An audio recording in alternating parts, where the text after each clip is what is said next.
भरत जी महाराज अपनी प्रजा का बहुत अच्छे से पालन करते थे और भगवान का भजन भी करते थे। एक दिन भरत जी सायंकाल के समय तपस्या करने के लिए बैठे थे, भगवान के नाम का स्मरण कर रहे थे, तपस्या कर रहे थे। एक नदी के किनारे हाथ में माला लेकर के जप कर रहे थे और उनकी आंख खुली। एक जो मृगी थी वह गर्भावस्था को प्राप्त थी, सिंह दहाड़ा वह आई थी सरोवर में जल पीने के लिए।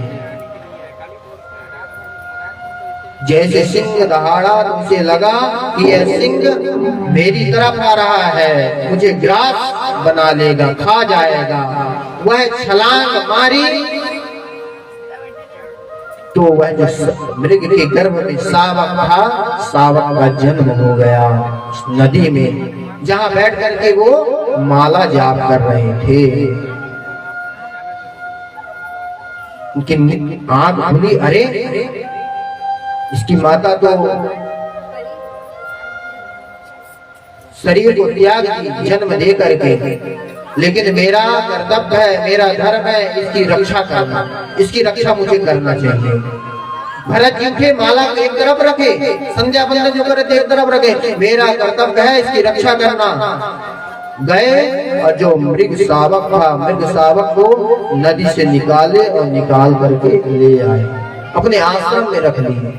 और आश्रम में रख करके भरत जी इतना स्नेह हो गया, पूजा पाठ तो एक तरफ रहा, पूजा पाठ से विरक्ति होने लगी और उस मृग में आसक्ति होने लगी। मृग का ही रात दिन चिंतन करते रहते थे, मृग में ही लगे रहते, उसी की सेवा में। जब मृग बड़ा हुआ, एक दिन मृगों का झुंड उस आश्रम से गुजरा हुआ है, मृग का जो बच्चा था देखा और देख करके मृग का बच्चा उन्हीं के साथ जाकर के मिल गया, भाग गया आश्रम बाहर। भरत जी देखे, अरे कहाँ गया, और ऐसा मृग का चिंतन करते करते उनके प्राण निकल गए। कहते अंत्ययामति साधति, मरते समय जिसका स्मरण करेंगे, जिनका चिंतन करेंगे, वही गति प्राप्त होती है। जब दूसरा जन्म हुआ तो मृग स्वरूप में भरत जी का जन्म हुआ, लेकिन पूर्व पशु स्वरूप में है, लेकिन पूर्व वृत्तांत याद है उन्हें। और जब मृग शरीर छूटा कुछ वर्षों के बाद, तो उन्हें भान है कि अब मुझे संसार में नहीं फंसना है, मुझे विरक्त होकर के ही जीवन जीना है। तो मूर्ख की भांति जड़ भरत जी कहीं भी पड़े रहे आते थे। एक दिन जो डकैतों के सरदार उनके कोई संतान नहीं हो रही थी, भद्रकाली के पास गए और भद्रकाली से निवेदन किए, हे मैया यदि आप मेरे को कृपा करोगे, मुझे संतान दे दोगे तो मैं तुम्हें नरबलि प्रदान करूंगा। और भगवती उन्हें संतान दे दी। संकल्प कर गए थे भद्रकाली को नरबलि देने के लिए।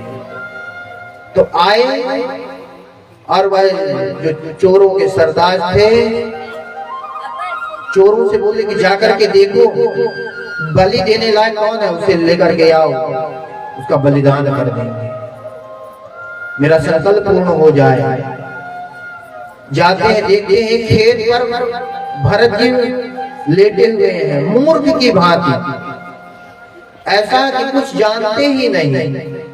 जिस तरह से अजगर पड़ा रहता है ऐसे पड़े हैं खेत में, देखिए अच्छा मोटा ताजा है, खाया पिया है, ठीक है, यही है पशु बलि देने, नर बलि देने लायक।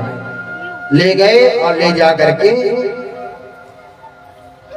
जो चोरों के सरदार उनको सुपुर्द किए, सौंपिए महाराज इसका बलिदान कर दीजिए। स्नान ध्यान करवाए, अच्छे वस्त्र पहनाए, अच्छे पकवान खिलाए और पकवान खिला करके भद्रकाली के पास खड़ा कर दिए, टीका लगाया, अब बलिदान करना है। भरत जी महाराज सर नीचे किए और भगवती का स्मरण कर रहे हैं। आया, खड्ग का पूजन किया और जैसे खड्ग उठाया और भरत जी के गले पर खड्ग का स्पर्श न हो पाया। भद्रकाली प्रकट हो गई, उसके खड्ग को उठाई और उठा करके उस चोरों का जो सरताज था उसका ही वध कर दिया भद्रकाली ने। भगवान कहते हैं दूसरों का अहित ना चाहे, अपने कल्याण के लिए, अपना कार्य बनाने के लिए अहिंसा परमो धर्मः, जीवों की रक्षा करनी चाहिए, ना कि जीवों के जानों प्राणों को ले लेना चाहिए। यदि हम किसी को जीवन दान दे नहीं सकते हैं तो किसी का वध भी ना करें। यदि हम किसी को जीवन दें तभी उसी का वध करें, तब हमारा अधिकार है। इसलिए हमारा वध करने का कोई अधिकार नहीं है। जड़ भरत जी मुस्कुराए, वाह भगवती आपने बहुत बड़ी कृपा की मेरे ऊपर। अब उनको यह भान है, यह ज्ञान है कि बताओ मैं जब जब में लगा हुआ था, लेकिन एक मृगा के संगते भरत धरी मृग दे, तुलसी उनकी कौन गति, जो घर घर करत सुने। मैं मृगा की आसक्ति में फंस करके मैं मृग योनि को प्राप्त हुआ और मृग से मैं मानव तन पाया हूँ। इसलिए अब यह दुर्लभो मानसो जन्मा देहि नाम क्षण भंगुरा, अब यह मानव तन पा करके मैं निरर्थक नहीं गंवाऊंगा। अब वो बैठे रहते हैं मूर्खों की भांति, जड़ की भांति, और भगवान का स्मरण ही रात दिन करते हैं। एक दिन सिंधु सौवीर देश का राजा रहुगण कपिल आश्रम में जाता है सत्संग करने के लिए। वह पहुंचा जहां जड़ भरत की कुटिया बनी हुई थी, जहां तपस्या में बैठे हुए थे। अरे जो पालकी ढोने वाला का हार था वह बीमार पड़ गया। अब 4 लोग हों, जब पालकी ढो सके, एक बीमार पड़ गया, 3 ही बचे। सबने कहा कि महाराज अब कैसे आपकी पालकी ढोएं? तो राजा ने कहा जाओ खोजो, अन्वेषण करो, कोई भार ढोने वाला मिल जाए। जाते हैं खोजने के लिए, तो भरत जी बैठे हुए थे। बोले उठो चलो। भरत जी चल दिए। ये पीछे कहाँ चलना है? छोटे से बच्चे कहते हैं चलो चलना है, पूछता कहाँ चलना है, लेकिन भरत जी कुछ नहीं बोले कहाँ चलना है। आ गए और आकर के बोले चलो उठाओ। सभी के साथ उन्होंने एक तरफ पालकी को पकड़ा और उठा करके अपने कंधे पर रखे और चल दिए। जड़ भरत जी जहाँ देखते हैं कोई कीट पतंग यदि नीचे दिखाई देते हैं, चींटी आदि, छलांग मार देते हैं, कूद जाते हैं। सबने कहा कि महाराज ये ठीक ढंग से नहीं चल रहा है। बोले अभी नया नया है, अभी ढोना नहीं जानता है। लेकिन भरत जी अब तो और छलांग मार देते हैं। रहुगण ने कहा हे बोढ़ारा सात्वती क्रमत किमिति विषम मनेवान यानिति। अरे भार ढोने वालों, अच्छी तरह से भार ढो। तुम्हें मालूम नहीं कौन बैठा हुआ है पालकी में?